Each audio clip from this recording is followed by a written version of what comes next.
Praise God mga kapatid. Sa biyaya ng Panginoon Diyos ay muli ay merong ibinigay na kapahayagan ng ating Diyos na makikita natin sa Romans 12:12. Rejoicing in hope, patience in tribulation, continuing instant in prayer.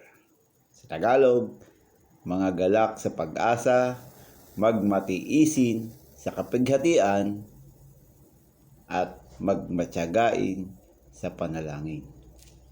Praise God sa biyaya ng Panginoon Diyos. Alam na ni Lord na tayo dumadaan sa mga pagsubok. At alam din ng Panginoon Diyos na malalampasan natin ito. Kaya praise God sa biyaya ng Panginoon Diyos.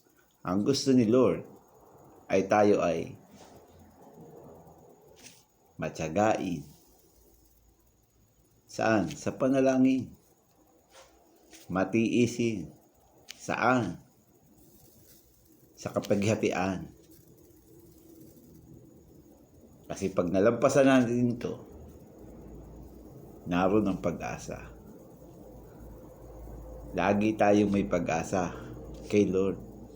Pag siya ang ating inuuna, pag sa Kanya tayo nanalangin, lagi tayo may pag-asa. Ibigay natin yung pagtitiwala sa Kanya. Kasi ang ating Diyos, siya yung dati, ngayon, at magpakailanman. Siya yung noon at ngayon. Siya yung Alpha at ang Omega. Kung anong kayang gawin niya noon, kaya din niyang gawin ngayon. Kung noon, nagbibigay siya ng biyaya, kasaganahan, ganun din ngayon. Nagbibigay siya ng kasaganaan, victory, kagalakan, at ayun ang mahalaga. Yung masaya ka na naglilingkod kay Lord. Kaya muli kapatid, kung dumadaan ka sa mga pagsubok, kabalisahan, mag-pray lang tayo.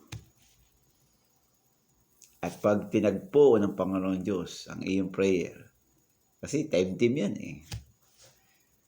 Hindi yung basta sinabi mo. Yung pakikipag-usap mo kay Lord. Alam mo, nadidinggin niya yan. Alam mo, na nakakarating yan sa Kanya.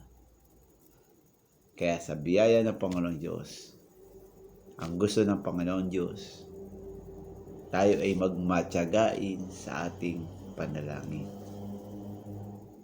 God bless you mga kapatid at salamat sa kabutihan ng Panginoon Diyos sa Kanyang kapahayagan ngayon. Romans 12:12. God bless you. In Jesus' name, Amen.